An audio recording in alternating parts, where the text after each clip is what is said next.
Hi there, I'm Dale Mathis and welcome to the theory portion of lesson 4 of my slow and easy accordion class. So today we're going to discuss a number of things. First off, I'm holding the Roland digital accordion. This is a model FR4X, and we're going to talk about some things in the left hand to start off with. There we go. And I want to get to my left hand. So we've been dealing with the C bass and chord and the G bass, which is just above the C bass and the C bass and chord, the G bass. And in lesson 4 you had the F bass, which is just below, and the C bass, and the G bass, just above the C bass, and above the G bass is the D bass. So that's going to be coming up. So the order that we've got here, let me refocus this camera a little more. There we go. So we've got C, and below the C, let's turn on, there we go. Below the C is F, C again, G is above the C, and above the G is D. So some things for you to start working on are going to be playing this pattern of C bass chord chord that's coming up in the next lesson. F, C, G. And also coming up in the next lesson, we're going to center around the G chord, go up to the D chord, back to the G chord, up and down to the C chord. And the reason I'm talking about this, in music we have something called 3-chord patterns, and so many songs, I'll bet there are 500 songs that you can learn to play that only utilize 3 chords. So it might be C, F, and G. That would be the 3 chords utilized if a song was in the key of C and focused around the C major scale. Or if the song was focused around the G major scale, which is 5 notes higher than the C major scale, then your 3 chords are going to be the G chord, the D chord, back to the C chord, and the G chord rather, I'm sorry, and then the C chord, back to the G chord. All right, so that's the left-hand portion of it. So the next part that I want to talk about is we've got, on an accordion, you've got all these register buttons. And on a traditional reed accordion, what it does is turns on different combinations of the reeds inside the instrument so that you'll get tonal changes. And then on this Roland accordion, which is a digital instrument, it allows me to do orchestral sounds. And the idea that I want you to start thinking about is changing those sounds, and at this point in the beginning, when you are playing the song once through, when you go to play the song the second time through, that's when you want to take just a second to reach up, hit a sound change, and to go to something new. So I'm going to take the Mary Ann's Cha-Cha, and let's see what we've got for sound here. So I've got a little mandolin playing in the background along with the accordion. So here we go. I'm going to play this tune and then I'm going to switch. So right now it's on this one, this second tab. And when I switch, it's going to switch to this guitar sound. All right, so here we go.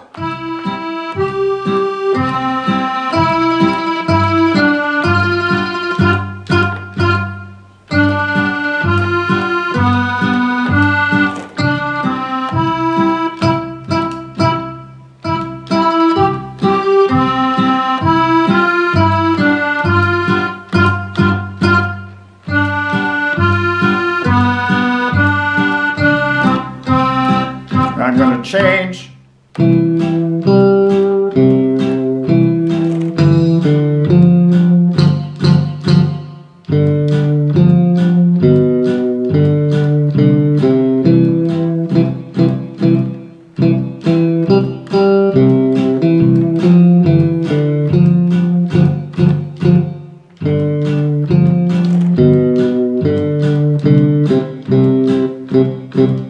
So it just makes your playing more interesting if you can change tones. And to do that, you have to get comfortable with reaching up to your tone selectors to get to the different sections of the instrument.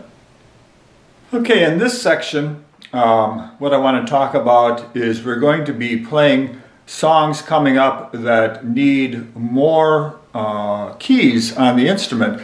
So first of all, just familiarization with where keys are on the piano accordion keyboard. The two black keys to the left is always C. Three black keys to the left is always F. So if I do the C scale, do, re, mi, fa, sol, la, ti, do, starting on a C, it's C, D, E, F, G, A, B, C. But you know, you can get that same sound starting in different portions of the keyboard. And the reason we have this, and the easiest one to explain, is if you're a singer and you know how to play a song, like say this Marianne song, in a certain place on the instrument, but it doesn't match your voice. You can't sing either that low or that high. So you can get that same do, re, mi, fa, sol, la, ti, do sound starting on different places. So for this next little example, and for in lesson 5, we're going to have some songs in the key of G. And the key of G has a black key in it, has an F sharp. So to get that same do, re, mi, fa, sol, la, ti, do, we're going to start on the G key, A, B, thumb under for the C, D, E, F sharp is the black key, and ending with the G. And then when I go backwards, it's G, F sharp, E, D, C, put my thumb or third finger over and the thumb is under, B, A, G. So a little faster it goes.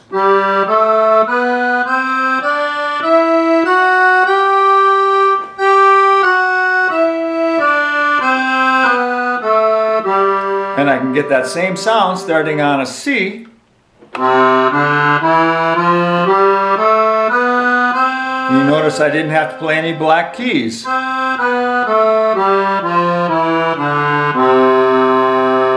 So in lesson 5, we're going to have one song where you are going to change keys right in the middle of the song, just to start getting you familiar with the idea of playing in different keys. And then you're also going to need to use the D chord in your bass side. More exciting and fun things coming up. And in this final segment of Theory Lesson 4, I just want to review note reading again. First of all, this is the C scale, and this is one of those videos that you've just got to watch over and over and over until you get this in your head about what these note names are and how they correspond to the notes on your accordion keyboard.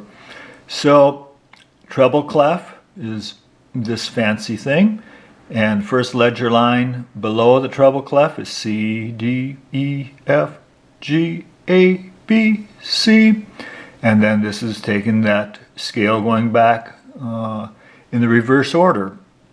And then coming up in lesson 5, we're going to be working with the key of G. And so in the key of G, the key signature is going to look different. It's going to have this fancy looking thing. It's called a sharp, and it is on the F line. And what it means is when you're playing music and you see that in the key signature, every time you see an F, which is this note up here, or it could be the one in the space down here, it doesn't matter where it is, but every time you see an F, you play the black key F sharp, which is that first one in the group of 3 black keys, the lowest one, lowest pitched one, the one furthest to the left. So here we have the G scale that I had played for you before, and it's G, A, B, C, D, E, F sharp, G, then going back down. So I'm going to bring the player on just so you can hear these. So here we go.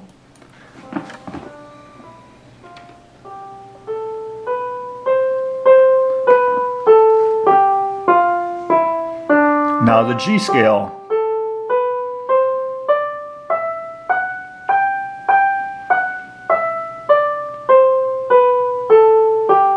Okay, so I want to do that again, and let's go a little bit slower. And so here we go from the beginning of the C scale.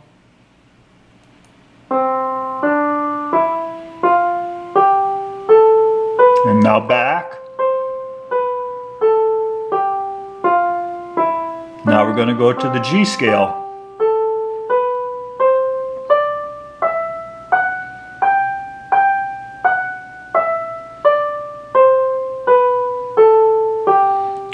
Okay, so now in the next segment, I'm again pointing out that in the bass clef and the treble clef, this is just a continuation of the notes. It's not like this is something magically different from this.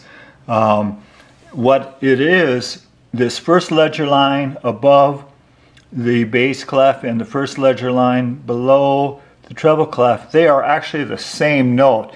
And several hundred, many hundred years ago actually, in this grand staff, the 5 lines here and the 5 lines here were much closer together, and it was really 11 lines. And they just spread them apart so that it was easier to read, and some instruments can't read bass clef or can't read treble clef. So you see here C, D, E, F, and if you look over here, see the 2 dots around the bass clef? At one time this looked, this clef sign looked a lot more like an F, but it just tells you that that's the F note, G, A, B, C, and that C and that C are the exact same notes. So let's see if the player is still at that same position. There we go. Repeat.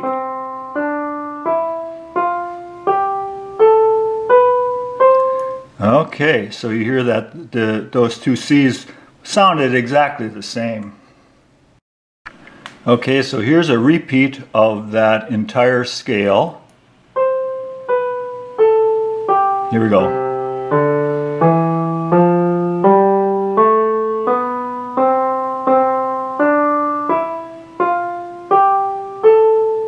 And here are the bass chords.